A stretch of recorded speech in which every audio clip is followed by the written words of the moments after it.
এবং তারা নিষ্কলুষ চরিত্রের অধিকারী নয়।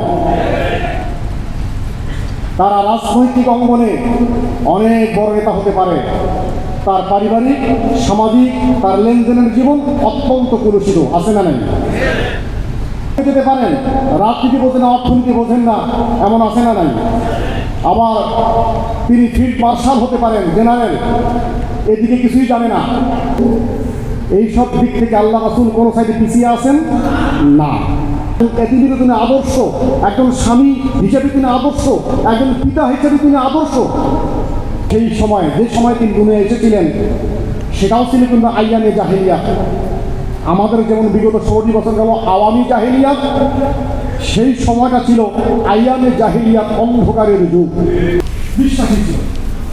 আর আমাদের ভারতীয় যুগে শিরিক চর্চা বাড়তে হয়েছিল।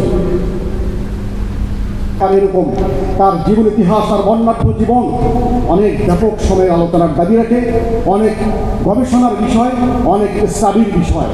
আমরা দুঃখজনক মুসলিম মিল্লাত তার রাসূলের উম্মত দাবি করার পরেও দুনিয়ার অনেক মনীষীকে চিনলেও, অনেক চট্টোপাধ্যায় বন্দ্যোপাধ্যায়, অনেক ঠাকুর, অনেক চ্যাটার্জি ব্যানার্জিকে আমরা চিনলেও দুঃখজনক আমরা নবী মুহাম্মদ রাসূলুল্লাহ সাল্লাল্লাহু আলাইহি সাল্লামকে চিনতে পারিনি।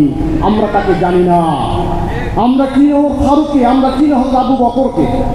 সুপ্রিয় উপস্থিতি, আসলে আজকের এই সিরাত দাবি করছে আমাদেরকে রাসূলকে জানতে হবে, রাসূলের আদর্শকে মানতে হবে। দুনিয়ার কোনো মানুষকে মানা আপনার জন্য খরচ করা হয়নি। ক্ষেত্রে বলা হয়েছে ফাত্তাকুল্লাহ ওয়া আতিউন, আল্লাহকে ভয় করো, আমার অনুসরণ করো। মা আতাকুমুর রাসূল ফাখুযুহু ওয়া মা নাহাকুম আনহু ফান্তাহু, রাসূল যা এনেছেন তা গ্রহণ করো, তিনি যা নিষেধ করেছেন তা বর্জন করো।